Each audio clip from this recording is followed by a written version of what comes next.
네, 여러분 반갑습니다. 같이 인사하겠습니다. 반갑습니다. 고맙습니다. 그리스도 완전 충만 일체 은혜 감사. 네, 오늘은 스바냐의 말씀을 함께 나누도록 하겠습니다. 먼저 이 저자 스바냐라는 뜻은 여호와께서 감추시다 하는 뜻입니다. 이분이 언제 태어났느냐 하면 므낫세 왕 때 태어났거든요. 이 므낫세 박해 시대에 태어나서 여호와의 일을 위해 보존된 사람이 스바냐다 하는 그런 의미이겠지요. 이 스바냐 선지자는 유일한 왕족입니다. 모든 선지자 중에서 명확하게 왕족으로 기록된 분입니다. 히스기야 왕의 4대 손으로 1장 1절이 나오거든요. 그리고 예레미야와 하박국 선지자와 동시대 인물이기도 합니다. 이 선지자들의 출신을 좀 보게 되면 먼저 제사장 출신들이 있지요. 제사장 출신 중에는 예레미야나 에스겔이나 스가랴 같은 분이 계십니다. 그리고 왕족이나 귀족들이 있는데 이사야가 사실 왕족인지 귀족인지 불명확하지만은 이사야가 거기 들어가고요. 그리고 오늘 스바냐는 분명한 왕족이고 또 다니엘은 분명한 귀족입니다. 굉장히 상류층 인사들이라는 것이요. 그리고 평민 선지자들도 있습니다. 평민 출신의 선지자들이 어떤 분들이냐면 호세아, 요엘, 아모스, 오바댜, 요나, 미가, 나훔 이런 분들이 이 평민들입니다. 특별히 아모스와 미가 선지자 같은 경우는 목축업자 또는 목자 출신이라는 것이 거의 확실하고요. 참 재미있는 것은 이 아모스 선지자 같은 경우에는 평소에는 거의 선지자 활동을 하지 않다가 목자나 목축업자 일을 하다가 하나님의 계시가 임하면 그때 또 선지자 일을 하는 그런 소위 어떻게 생각하면 이중직을 갖고 있었던 비전문 선지자라고 볼 수 있습니다. 그리고 출신이 불명확한 분들이 계세요. 레위 지파 성전 성가대 출신인 하박국이라든지 또 인적상 전체가 불명한 학계나 말라기 같은 그런 분들이 계십니다. 그래서 우리가 선지자들이 아주 다양한 선지자들이 있다. 출신도 다양하고 직업도 다양하고 그런 걸 우리가 확인할 수 있습니다. 이 스바냐의 강력한 예언은 친척인 요시야 왕이 실행하는 개혁의 한 원인이 되었다라고 얘기해요. 요시야 왕하고는 사실은 우리식으로 얘기하면 칠촌이에요. 칠촌간인데 요시야가 종교개혁 일으키기 전에 이 책이 나오거든요. 예언의 말씀이 나오거든요. 그래서 아마 요시야 종교개혁에 굉장한 영향을 끼친 이 선지서이다 하는 것을 우리는 알게 되는 거죠. 역사적 상황을 보게 되면은 먼저 시대적 배경입니다. 유다에서 유다 왕국에 있어서 가장 악한 왕을 뽑으라면 누구 같아요? 가장 악한 왕 므낫세입니다. 므낫세는 요시야의 할아버지예요. 므낫세는 사실 굉장히 오랜 시간 유다 왕국을 통치했어요. 무려 55년을 통치했어요. 12살의 왕이 되어가지고 통치를 했는데, 근데 참 이상한 것은 히스기야가 아버지란 말이죠. 그 나이 계산해 보면은 왜 히스기야가 죽게 되었을 때 하나님께 기도하지 않습니까? 이 나라를 위해서 살려달라고. 그래서 연장받고 태어난 애가 므낫세예요. 근데 이상하게 히스기야는 정말 유다의 가장 뛰어난 하나님이 인정하는 두 왕이 있었다 그러면 분열 왕국 시대에 한 사람이 히스기야고 한 사람이 요시야거든요. 이 굉장히 선한 왕의 아들인 므낫세는 묘하게 가장 악한 왕이 돼요. 이게 묘하지 않습니까? 그 안티 기독교 활동을 하는 사이트에 한 번은 제가 들어가서 그 댓글들을 확인한 적이 있어요. 그러니까 안티 기독교인들이 얘기하니까 또 기독교를 변정하는 쪽에서 성경을 좀 읽어봐라 이런 얘기해요. 근데 거기 안티 기독교인 중에 딱 댓글을 어떻게 달았냐면 나도 읽어봤다. 나는 목사의 아들이다. 이러는 거예요. 목사의 아들이래요. 어릴 때부터 신앙생활하고 성경을 그 누구보다 알 만큼 아는 사람이잖아요. 그러면 그죠? 그런데 안티 기독교에서 활발하게 활동하는 거예요. 참 정말 내가 신앙생활 잘한다고 해서 반드시 내 자녀가 신앙생활 잘한다는 보장은 없어요. 정말 없어요. 정말 자녀에 대해서는 그 누구도 자신할 수 없지만 자녀에 대해서는 그만큼 관심을 가지고 기도해야 되고 또 신앙 안내를 해야 되는 것 같아요. 히스기야 같이 그런 위대한 선한 왕 아들인 므낫세는 가장 악한 왕이었어요. 어느 정도냐면은 히스기야가 흘러버린 산당을 다 세우고 바알들을 위해서 제단을 쌓고 아세라 목상을 만들고 하늘의 모든 1월 성신을 섬기고 여호와의 전에도 이방 제단들을 쌓고 여호와의 전 마당에는 1월 성신을 위한 제단을 쌓고 심지어 흰놈의 아들 골짜기에서 그의 아들들을 불 가운데로 지나가게 하고 죽였다는 거죠. 아들들을 이방 제물을 바쳤다는 것입니다.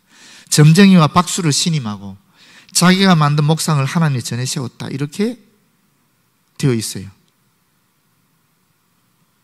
엄청나지 않습니까? 어떻게 그럴 수 있을까? 근데 하나님께서 므낫세를 이상하게 사랑하신 것 같아요. 왜 그런지를 모르겠어요. 이게 아수르가 쳐들어와서 므낫세를 끌고 가버리거든요. 끌고 가서 아수르에서 엄청난 고난을 당하는 거예요, 이 사람이. 그리고 거기서 회개를 해요, 또. 역사에 의하면은 이사야 선지자가 므낫세 왕에게 톱으로 켜서 죽임을 당한다 그러거든요. 이사야 선지자, 대선지자 아닙니까? 그 사람을 죽인 사람이 므낫세인데 또 하나님은 그를 고난에 밀어넣어서 회개시켜서 또 왕으로 복귀시켜줘요. 왜 그런지 정말 저는 모르겠어요. 그런데 더 재밌는 것은 회개한 므낫세가 누구를 가르쳤겠어요? 손자를 가르친 거예요. 그 손자가 요시야인 겁니다. 아들은 이 므낫세가 방탕할 때, 우상숭배할 때 난 아들이니까 회심해서 돌아와도 말 안 듣는 거예요. 그런데 회개한 그 신앙의 유산들을 므낫세에게 므낫세가 자기 손자인 요시야에게 전수한 거예요. 사실 므낫세가 죽고 그 아들 아몬이 왕이 되는데 이 아몬이 또 므낫세가 회개하고 나서 또 산당 다 철폐하거든요. 그걸 또 다시 복귀해요. 복귀시키거든요. 또 우상숭배 시작하거든요. 근데 하도 악하게 하니까 그 부하들이 암살을 해버려요. 그래서 2년 만에 죽고 말아요. 그리고 요시야가 어린 나이에 왕이 되는 것입니다. 8살 때 왕이 돼요. 8살. 그리고 요시야가 22살이 되었을 때 첫 번째 종교개혁을 일으킵니다.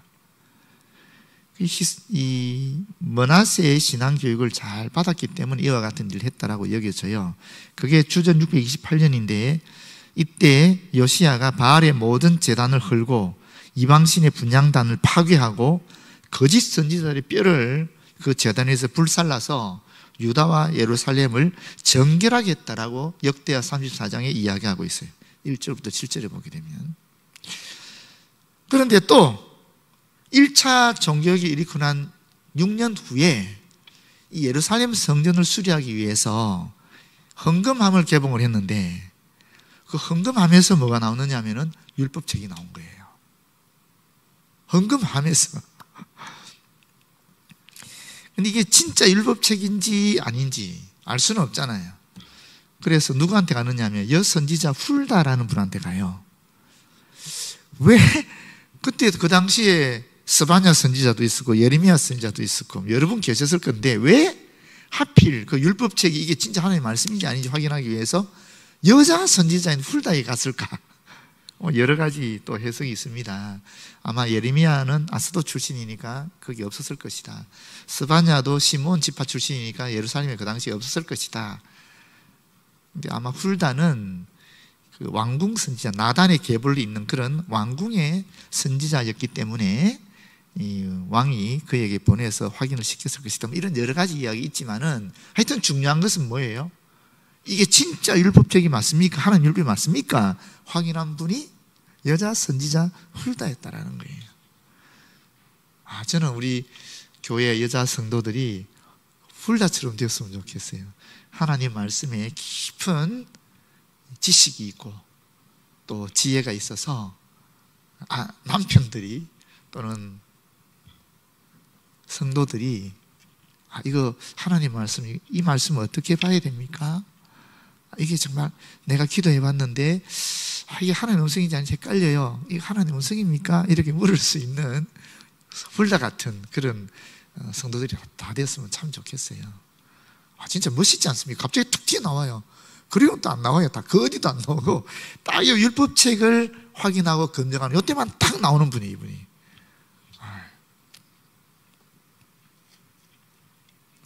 그래서 율법책을 이제 확인하게 되면서 읽어보니까 이제 하나님의 거기에 심판의 말씀들이 막 나오는 거예요. 그래서 요시야 34장 33절에 보면 이 율법책대로 요시야가 그대로 종교개혁을 다시 일으키거든요. 2차 종교개혁을 단행을 해요.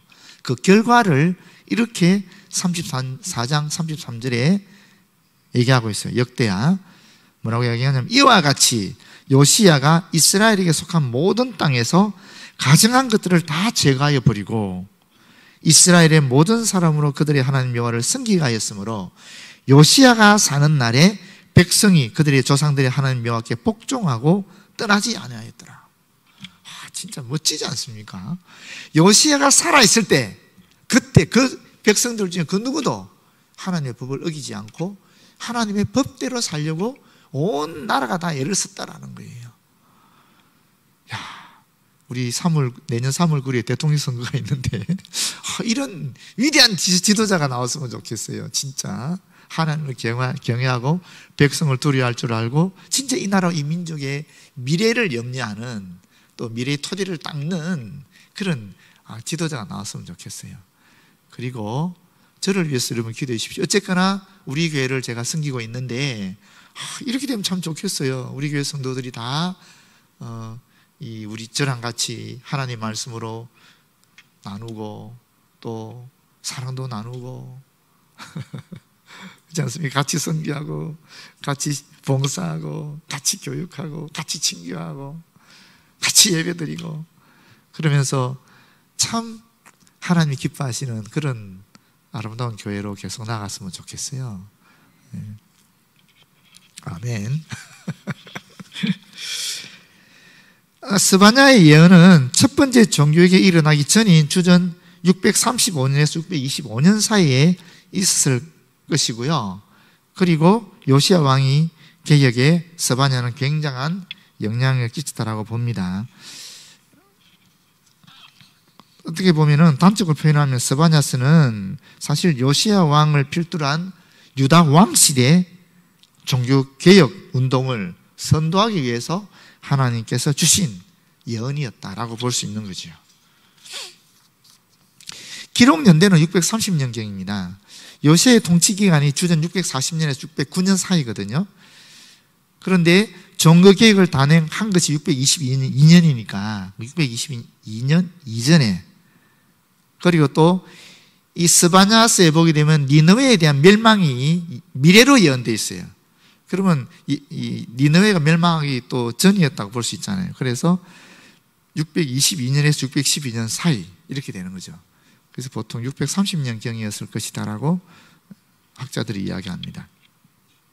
지리적 배경은 남유다 왕국과 열방들에 대한 이야기를 예언하고 있는 내용입니다. 주제는 뭐냐? 이 책의 주제는 여호와의 날입니다. 무려 20회 이상 나옵니다. 여호와의 날, 절대 초월자이신 여호와 하나님께서 이 땅의 역사에 극적으로 개입하시는, 결정적으로 개입하시는 그런 것을 이야기하는 거죠. 그래서 그동안 누적되어 있던 인간의 타락, 범죄에 대한 심판을 하시고 또 반면에 왜곡된 세상, 타락한 세상으로부터 억눌리고 짓밟히는 이 의인들을 구원해내는 그런 날, 악인들은 심판하고 의인들은 구원하는 그 날이 바로 여호와의 날이라는 것입니다. 초월적인 하나님이 이 역사의 현장 속에 개입하셔서 심판과 구원을 일으키는 그 날이 바로 여호와의 날이라는 것입니다. 이 날은 이스라엘 역사를 통해서는 역사 속에 여러 번 개입된 일이 있죠. 바벨론 귀환도 마찬가지고요. 그것도 일종의 하나님의 여호와의 날로 볼 수 있거든요. 그렇지만 우리가 오늘 우리에게는 사실은 그리스도의 재림 아니겠어요? 그 재림의 날이 바로 이 여호와의 날인 것입니다. 그때는 악인에는 심판과 의인에 대한 구원이 확실히 보장되어 있다는 것입니다. 실제로 이 그리스도의 예표에 있어서 스바냐가 그리스도를 예표하는 것은 재림의 때를 예표하고 있습니다. 스바냐 1장 15절 말씀이 마태복음 24장 29절에 나오거든요. 예수님께서 재림하시는 그 때를 이야기할 때 이 스바냐 1장 15절 말씀을 인용해서 이야기합니다. 그날 환난 후에 즉시 해가 어두워지며 달이 빛을 내지 아니하며 별들이 하늘에서 떨어지며 하늘의 권능들이 흔들리리라 하는 이 말씀이, 예수님이 인용한 이 말씀이 스바냐의 말씀이라는 거예요. 그리스도의 재림의 날을 스바냐가 여호와의 날로 예표하고 있다라고 볼 수 있는 것입니다. 핵심 구절 먼저 본문입니다. 1장 14절 2장 3절 말씀인데 보시면 여호와의 큰 날이 가깝도다. 가깝고도 빠르도다. 여호와의 날의 소리로다. 이 말은 예측하였던 것보다 훨씬 빠르고 갑작스럽게 여호와의 날이, 재림의 날이 우리에게 임한다라는 것입니다. 용사가 거기서 심히 슬피 우는도다. 슬픔이 너무 커서 지속적으로 울부짖는 모습을 표현하고 있는데 여호와 날의 이 말, 그 심판의 참상을 그림으로 보여주는 내용입니다. 15절 보시면 그날은 분노의 날이요. 이 분노라는 개념이 더 이상 억눌릴 수 없는 지경에서 강력하게 폭발하는, 화가 폭발하는 그런 이미지를 담고 있는 단어를 쓰고 있어요. 이 폭발, 하나님이 참고 또 참다가 마침내 심판하시는 그런 의미를 담고 있는 내용입니다. 환난과 고통의 날이요. 이 환난은 육체적인 고난이나 위험을 의미하고 있고요. 이 고통은 정신적 고통이나 고민을 의미하는 것입니다. 육체적으로 정신적으로 고통받는 날이다라는 것이죠. 또 황폐와 패망의 날이요. 이거는 황폐와 패망은 거의 같은 단어거든요. 같은 의미를 갖고 있는데 쉽게 말하면 불가항력적인 재앙으로 인해서 사막과 같이 폐허로 변해버리는 그런 상황을 이야기하는 것입니다. 캄캄하고 어두운 날이요. 불행이나 재난을 상징하는 것이죠. 또 구름과 흑암의 날이다. 이 구름과 흑암은 다 하나님의 임재를 상징하는, 다시 말하면 이 분노의 주체가 누구냐? 하나님이시다 하는 것을 밝히는 그런 내용이라고 볼 수 있습니다. 18절에 보면 나팔을 불어 경고하며, 나팔을 불며 함성을 외치는 행위를 얘기하는 거겠죠. 견고한 성읍을 치며 높은 망대를 치는 날이로다. 여러분 이 16절 말씀을 보면 딱 떠오르는 그 이미지가 있지 않습니까? 바로 여리고 성전이 함락될 때, 그때 이스라엘 백성이 어떻게 했습니까? 매일 하루에 한 바퀴 돌다가 일회째 때는 7바퀴 돌고 외쳤잖아요. 나팔을 불면서 외쳤잖아요. 그러니까 여리고성이 함락돼 버리지 않습니까? 무너져 버리지 않습니까? 그 상황을 얘기하는 거예요. 그런데 여리고성을 공격하는 것과 정반대의 상황이 이제 예루살렘으로, 예루살렘의 패망과 황폐를, 사실은 멸망을 여리고성이 빗대서 이야기한다라고 볼 수 있어요. 내가 사람들에게 고난을 내려 맹인같이 행하게 하리니, 이건 예루살렘에 대한 포위 공격을 예언하는 것인데요. 그렇게 되면 이 피할 길을 찾지 못해서 맹인들처럼 우왕좌왕하는 그런 모습을 예언하고 있는 것입니다. 이는 그들이 나 여호와께 범죄하였습니다. 또 그들의 피는 쏟아져서 티끌같이 되며 그들의 살은 분토같이 될지라. 고대 근동에 있어서 이 시신이 장사되지 않은 것은 굉장한 저주거든요. 지금 장사되지 못하고 저주받은 모습으로 비참하고 처참한 지경에 앞으로 예루살렘 멸망을 통해서 그런 상황이 발생하게 된다는 것을 예언하고 있는 것입니다. 그들의 은과 금이 여호와의 분노의 날에 능히 그들을 건지지 못할 것이며, 가슴 아픈 얘기죠. 세상의 재물, 단순히 은과 금은 세상의 재물만 의미하는 것은 아니고요, 세상적인 방법, 인간적인 방편, 모든 것을 다 얘기하는 것입니다. 우리가 세상에 살아갈 때는 이 재물이 나를 구원해 줄 것 같지만은 막상 그런 종말의 때, 심판의 때를 당하면 그 재물은, 인간의 방편은 아무 의미 없다 하는 이야기를 하고 있는 것입니다. 세상에서 사람이 동원할 수 있는 그 어떠한 것으로도, 그 어떤 방법으로도 하나님의 분노의 심판에서 결코 구원받을 수 없다, 건져낼 수 없다 하는 이야기를 하고 있는 것이죠. 이 온 땅이 여호와의 질투의 불에 삼켜지리니 이는 여호와가 이 땅 모든 주민을 멸절하되 놀랍게 멸절할 것이라. 완전한 종말, 완전한 소멸, 완전한 멸망을 얘기하는데, 이렇게 하나님의 진노의 불이 놀랍도록 신속하게 이렇게 나타난다는 것입니다. 질투의 불, 사실 분노의 불이거든요. 이것은, 이 분노의 불은, 질투의 불을 하는 이유는 이스라엘 백성들을 향한 하나님의 사랑의 마음이 그만큼 깊다라는 것을 얘기합니다. 이스라엘 민족이 하나님께 그렇게 배신하고 또 배신해도 하나님은 참고 또 참았는데, 더 이상 이제 때가 되어서 더 이상 참지 못해서 이 폭발이 나오는 거니까, 그 사랑의 폭발이에요. 이스라엘 백성이란 사랑의 폭발이 질투의 이 불길로 얘기하는 것입니다. 분노의 불길로 얘기하는 것입니다. 2장 1절 보시게 되면 수치를 모르는 백성아 모일지어다. 이 수치를 모른다는 말은 사모할 줄 모른다는 말로도 설명이 가능해요. 그런 해석이 가능해요. 다시 말하면 회개하고 하나님을 사모하라라는 것입니다. 이스라엘 백성이 죄를 지어서 그동안 하나님 참고 계시다가 이제 더 이상 한계선상에 도달해서 하나님 이제 분노와 질투의 불을 내릴 것인데, 제발 회개하자 하는 거죠. 하나님을 사모하자 하는 겁니다. 명령이 시행되어 날이 겨같이 지나가기 전에, 심판의 날은 이제 시행될 날만을 기다리고 있음을 비유적으로 얘기한 것이죠. 여호와의 진노가 너에게 내리기 전, 여호와의 분노의 날이 너에게 이르기 전에 그리야 할지어다. 속히 하나님의 멸망이, 심판의 날이 이르기 전에 회개하고 주님의 긍휼을 구해라 하는 내용입니다. 여호와의 규례를 지키는 세상의 모든 겸손한 자들아, 너희는 여호와를 찾으며 공의와 겸손을 구하라. 너희가 혹시 여호와의 분노의 날에 숨김을 얻으리라. 여호와의 규례는 하나님의 율법이겠죠. 그렇지 않습니까? 다른 말로 하면 하나님의 공의입니다. 그런데 여기 세상의 모든 겸손한 자들아라고 얘기하고 있습니다. 이 겸손이라는 말은 사실은 온유란 단어와 똑같은 겁니다. 같은 말로 쓸 수 있어요. 우리가 보통 온유라 그러면 단순히 마음의 너그러움이나 친절이나 또는 부드러움을 표현할 쓰는 말 아닙니까?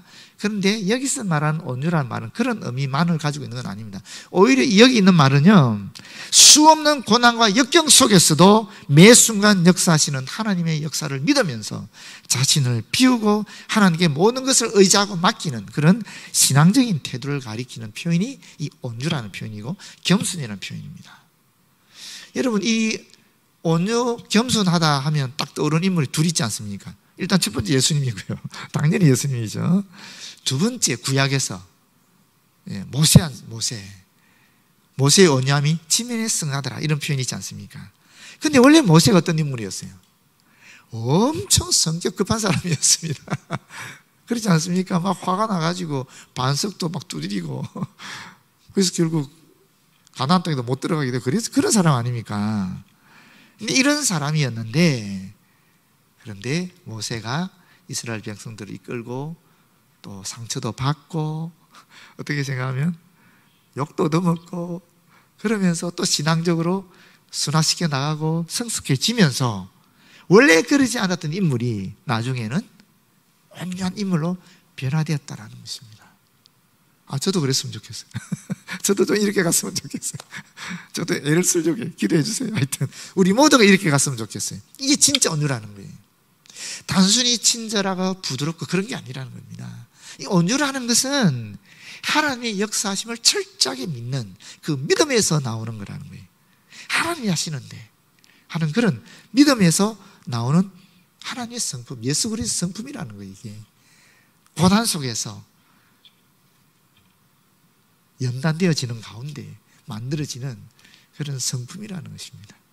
태어날 때부터 갖고 나오는 그런 성품이 아니라는 거죠. 누구든지 다 이 온유에 이를 수 있는 거죠. 모세도 이르렀으니까 누구든지 다 이룰 수 있는 그런 성품을 얘기하는 것입니다.